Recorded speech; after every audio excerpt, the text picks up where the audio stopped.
Hi friends, సాటి మనిషికి సాయం అన్న మోటివ్తో అభిరాంగడు కొత్త పనిని చేయబట్టారు. అదే నీళ్ళు కాడుతున్నా పెట్రోలా ఇదేనా? How are you feeling bro? It's your గాయపడ్డ సింహం అండ్ గాలి సింహం reporting back after lot of days. కొన్ని అనివార్య కారణాల వల్ల. అనివార్య కారణాలు ఏంటివంటే అవే అనివార్య కారణాలన్నీ చెప్తే మమ్మల్ని కారిచ్చి కొడతారు కాబట్టి అందుకే అనివార్య కారణాలు చెప్పలేకపోతున్నాం. So coming to the point, కొన్ని కారణాల వల్ల మేము బ్లాగ్ చేయలేకపోయాము. చేసినాం కూడా కొన్ని, అంటే చేసినాం కానీ ఆ ఫుటేజ్ డిలీట్ అయిపోయినాయి. వాడు ఉంటాడు మూతవారి ఎడిటరు, వాడు డిలీట్ చేసేసిండు. ఎడిటర్ పేరు బయటికి డిస్క్లోజ్ చేయాలని అనుకోవట్లేదు. అయితే ఈరోజు టాపిక్ ఏంటి అంటే కన్స్ట్రక్టివ్ క్రిటిసిజం. చాలా మంచి టాపిక్ బ్రో. ఎందుకు చాలా మంచి టాపిక్ అంటే ఈ పదానికి మన జీవితాలకి చాలా అతీతమైన, విడదీయలేని సంబంధం, అక్రమ సంబంధంతో కూడినటువంటి అనుబంధం ఉంది మనకి.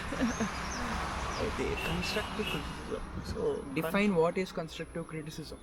కన్స్ట్రక్టివ్ క్రిటిసిజం అంటే ఇప్పుడు ఒక క్రిటిసిజం నిన్ను కన్స్ట్రక్ట్ చేసి అదే కన్స్ట్రక్టివ్ క్రిటిసిజం.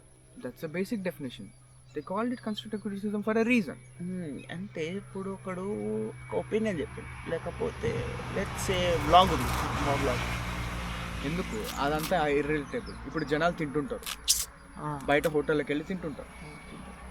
తిన్నప్పుడు వాడికి ఒకటి నచ్చలేదు, ఒక ఐటెం నచ్చలేదు, అది బాగాలేదు, ఈ హోటల్ వేస్ట్ అనే బదులు ఆ షెఫ్ దగ్గరకో లేదంటే కుక్ చేసి ఆ రెసిపీ కుక్ చేసే వాళ్ళ దగ్గరికి వెళ్ళి bro you can make it better, అంటే బాగాలేదు అని చెప్పడం is good criticism. So constructive criticism బాగాలేదు అని చెప్పడంతో పాటు రీజన్స్ చెప్పి you are able to help him by making the thing better, అది కన్స్ట్రక్టివ్ క్రిటిసిజం. సో ఇప్పుడు in the catch with it is era of social media or in the era of Gen Z, in the era of us, we people are too much defensive to criticism. అంటే ఎవడన్నా ఇట్లా కొంచెం చిన్న ఎక్కువ చిన్నగా ఒక 0.5 mm rod అట్లా దింపేసి బ్రో తప్పు బ్రో లేకపోతే ఇట్లా చెయ్యి అని చెప్తే వీఆర్ గెట్టింగ్ అఫెండెడ్. వాళ్ళు ఇలా చెయ్యి అన్న పాయింట్ని వదిలేసి తప్పు అని ఎట్లా అంటారో నువ్వు నన్ను అని చెప్పి ఆర్ #superiority కాంప్లెక్స్లో బతుకుతుంటారు. అది నేను అనలేదు, నేనే అన్నా. వీడే అంటుంటాడు, వీడు ఇప్పుడు అన్నానికి భయపడ్డాను, అందుకే నేనే అన్నా. So the point. అయితే ఒక ప్రతి ఇన్స్టెన్స్ అని కాదు, ఇప్పుడు ఇంటర్నెట్లో ఇన్ఫ్లుయెన్సర్స్ ఉంటారు. ఇన్ఫ్లుయెన్సర్స్కి ఏంటి అంటే వాళ్ళు చేసిందే కరెక్ట్ అనుకుంటారు, అంటే వాళ్ళకి ఒకటే నాలెడ్జ్ ఉంది అనుకుంటారు. లేకపోతే లైక్ ఇప్పుడు some one goes in the comment section are comment in the comments off anything and says bro you have done little research, అంటే ఎక్కువ రీసెర్చ్ చేయలేను, తక్కువ రీసెర్చ్ చేసిన కాటి think of doing better research అని చెప్తే వాళ్ళు ఏమంటారు అంటే నేను చూసిందే కరెక్ట్, నేను చేసిందే కరెక్ట్, నేను బతుకుతున్న లైఫే కరెక్ట్. ఎందుకంటే నాకు ఫాలోవర్లు ఉన్నారు కాబట్టి నేను చేసి కరెక్ట్. అది నా కంటెంట్ని 10,000 మంది చూస్తున్నారు కాబట్టి నేను చేసిందే కరెక్ట్. కన్స్ట్రక్టివ్ క్రిటిసిజంని తీసుకోకపోవడం అంటే ఇప్పుడు let's say blogger or some talker or some podcaster దగ్గరకు పోయి అరే నువ్వు సరిగ్గా మాట్లాడతలేవురా, యువర్ క్వశ్చన్స్ ఆర్ ఇర్రిలెవెంట్ అని చెప్పామని దే బీ లైక్ అంతగానం ఉంటే నువ్వు వచ్చి వేసుకోరా బాయ్, వద్దనమ్మా నిన్ను ఆపిరా, నిన్ను ఎవరైనా వచ్చి నువ్వే చేసుకోరా బాయ్, నీకెందుకు అంతగానం ఉంటే అంటే నీకు ఒక విషయం నచ్చలేదు. లేకపోతే ఇక్కడ 2 పాయింట్స్ మాట్లాడాలనుకుంటున్నాను. అట్లీస్ట్ నా పర్సనల్ ఒపీనియన్ ఏంటంటే, పాయింట్ నెంబర్ 1, ఒకటి నచ్చలేదు అంటే దెర్ ఆర్ సమ్ రీజన్స్. ఆ రీజన్స్ చెప్పడానికి ఉండే space is also valid. Freedom of speech, freedom of expressiveness అవన్నీ ఏదో ఇండియాలో కాన్స్టిట్యూషన్ లాస్ అవేమో రాసి ఉంటారు కాబట్టి నాకు దాని గురించి వేగ్ ఐడియా ఉంది. But as far as I know, people can freely express their views and reviews. ఇప్పుడు ఒక హోటల్ గురించి రివ్యూ రాస్తాడు, రివ్యూ రాసినంత మాత్రాన వాడు షెఫ్ కాదు, వాడు ఏం పెద్ద తోపు కాదు, వాడు ఏం పెద్ద తోపు కాదు. జస్ట్ వాడు పెట్టిన మనీకి వాడికి ఆ ఎక్స్పీరియన్స్ నచ్చలేదు కాబట్టి నాకు ఇది నచ్చలేదు, you guys can do better అని చెప్తాడు. ఇది నచ్చలేదు, ఇది వేస్ట్ అని చెప్పడం is criticism. Constructive criticism is like bro you can do better. ఈ ఫుడ్ని ఇలా చేయడం, ఈ అంబియన్స్ ఇలా ఇంప్రూవ్ చేసుకోవడం, that might attract larger set of audience అని చెప్పడం ఇస్ constructive criticism, right? And point number 1 is about తీసుకోలేకపోవడం. People are unable to take it in the way they are intended to be. అంటే ఇప్పుడు ఒకటి చెప్తాడు, అరే నీ సరే we will take our example blog. ఇప్పుడు మేము మాట్లాడుతుంది దాన్ని బ్లాగ్ అంటారు ఏమంటారు మాకు కూడా తెలియదు, కానీ ఏదో ఒకటి అంటారు, పాడ్కాస్ట్ బ్లాగ్ మీ జనాలు ఇచ్చుకునే టర్మ్ గురించి మాకు ఫరకూడదు, ఏదో ఒకటి అంటారు. అయితే ఇప్పుడు దాంట్లోనే సరే అరే మీరేం చేసి ఫస్ట్ క్వశ్చన్ ఏమొస్తుంది, ఏమన్నా మాట్లాడుతుంది అంటే మాకు కూడా వస్తుంది అది, ఎవడన్నా ఏదన్నా చూస్తుంటే అరే నువ్వేం చేసినావురా అబ్బాయి, ఏం చేసినావు ఇంత మాట్లాడనీకే మనం వేసినావా అని చెప్తున్నావు మాకేంది అంటే అది like common. Not every one will be like that, not every one will be like this, but yup that's how it is. Same గ్రౌండ్లోకి వస్తుంటారు అందరు మాట్లాడేటప్పుడు. అంటే when you touch people at some point, అంటే ఒక పాయింట్ వరకు గుంజినమో లేకపోతే ఒక పాయింట్లో టచ్ చేసినామో లేకపోతే వాళ్ళకి ఏమవుతుంది అంటే they get emotional and they think that we are attacking them without even thinking that is constructive criticism or something. So నచ్చే చెప్పాలంటే ఏదో ఒక మాట్లాడినంత మాత్రం డిఫెన్స్ మోడ్లోకి వెళ్ళిపోయి నువ్వు చేస్తున్నావు, నీకు తెలుసా, నువ్వు వచ్చి చేయరా, that's not the right way. That's definitely not the right way. నువ్వు వచ్చి ఇన్స్టెడ్ అరే ఓకే బ్రో నేను I try to improve myself, లేదంటే నెక్స్ట్ బ్లాగ్ నుంచో లేదంటే నెక్స్ట్ సిచ్యువేషన్ నెక్స్ట్ అలాంటి సిచ్యువేషన్ వస్తే I will try to make it better అంటే that gives a hope for the audience also. వాడు ఎవరినైతే టార్గెట్ ఆడియన్స్ ఉన్నాడు, ఇప్పుడు కాఫీ చేసేవాడికి ఒక టార్గెట్ ఆడియన్స్ ఉంటారు, బ్లాగ్ చేసేవాడికి ఒక టార్గెట్ ఆడియన్స్ ఉంటారు, బండి తీసుకొచ్చేవాడికి ఒక టార్గెట్ ఆడియన్స్ ఉంటారు. If people say it out loud about the stuff they felt that which was not right about them, వాళ్ళు ఇంప్రూవ్ చేసుకుంటాము, we'll try to move it from the next stage అని అంటే it's fine, it's good, ఎందుకంటే that is progress. That also improves the immersiveness. అంటే ఇప్పుడు audience లేకపోతే ఒక friend లేకపోతే ఒక ఎవరో ఒక రిలేషన్ వాళ్ళకి ఏమనిపిస్తుంది అంటే they are part of the relation, they are part of something. ఇప్పుడు అందుకే మన వాళ్ళు ఏం చేస్తున్నారంటే like so many brands are trying to create a community. So community that helps each other some kind of.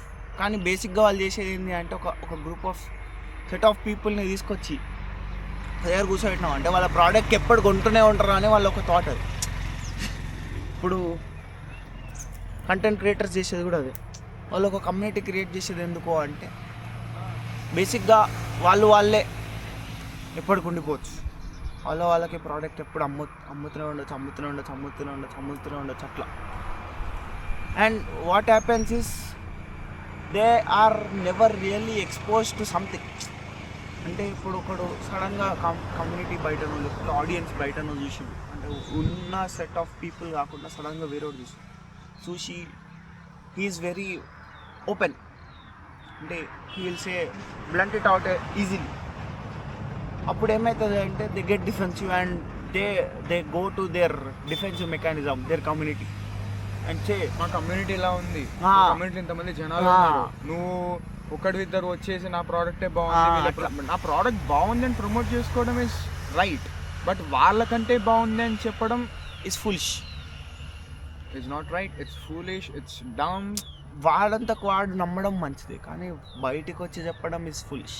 సింపుల్గా చెప్పాలంటే స్కూల్లో మనం కాంపిటేటివ్ మోడ్లో ఉంటే వాళ్ళం కదా, నాకు డాన్స్ వచ్చి అనడం ఇస్ కాన్ఫిడెన్స్, నాకే డాన్స్ వచ్చాను అనుకోవడం is over confidence. Simple terms ఇట్లా.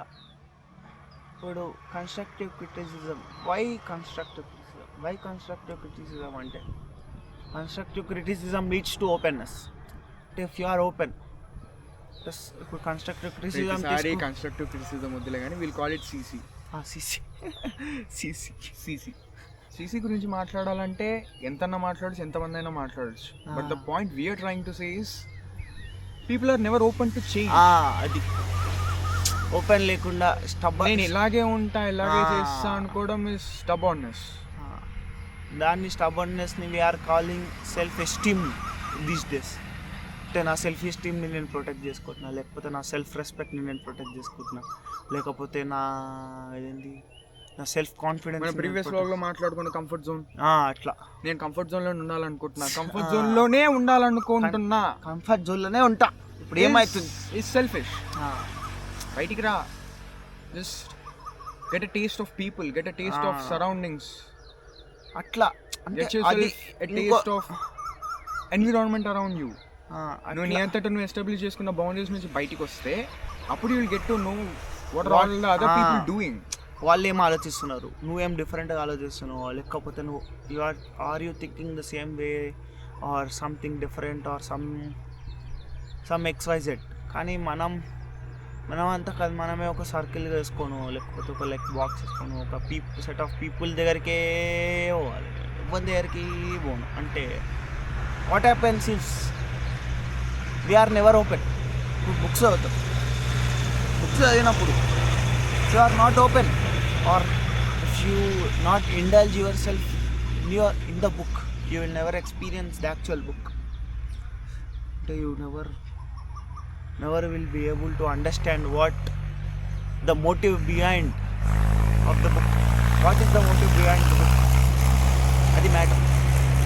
So trying to read a book and trying to understand what is written in the book are completely different things. Yes, అది మ్యాటర్. ఎప్పుడైతే నువ్వు ఆ బుక్లో రాసింది ఏ ఉద్దేశంతో రాశాడన్న పాయింట్లు ఆలోచించడం స్టార్ట్ చేస్తావో, that is when you actually start to read the book. Book అర్థమైంది. Then you not all the books, but కొన్ని mystery novels, thriller novels, story novels కాకుండా మోటివ్ డ్రివెన్ నావెల్స్ ఉంటాయి, కొన్ని సెల్ఫ్ హెల్ప్ బుక్స్ ఉంటాయి, biographies ఉంటాయి.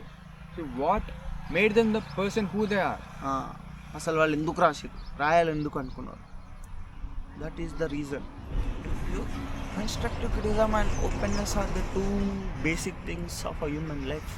అంటే human beings, లేకపోతే మనకంటే ముందోళ్ళు, లేకపోతే వాళ్ళకంటే ముందోళ్ళు, దే ఆర్ ఆల్వేస్ ఓపెన్. అంటే because openness was survival for them. అంటే ఇప్పుడు ఓపెన్ లేకుండా, లేకపోతే if they did not explore places or if they did not explore trees, if they did not explore any food, మనం ఇటు వరకు వచ్చేటోళ్ళం కాదు. First మంట ఉండేది కాదు, షెల్టర్ ఉండేది కాదు, టైర్లు ఉండేది కాదు, బేసిక్ కమోడిటీ ఫుడ్ ఉండేది కాదు, ఏం ఉండకుంటుండే. And exploration was key to human life. So exploration is only possible when you're open. So don't stop exploring and don't be defensive when someone gives you a constructive criticism or criticism at any point based on your content or the things you do or the things you like about. So and be open. So అంతే. Be open అని అన్నంత మాత్రాన తేడా పనులు చేయమని కాదు. We are not telling you in that వే.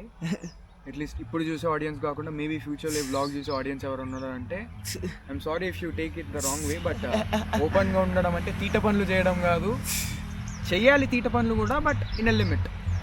ఈ limitations గురించి we talk in the next somehow vlog and we will get another guest to or another person. అప్పుడు కొత్త సింహాన్ని తీసుకురావడం జరుగుతుంది.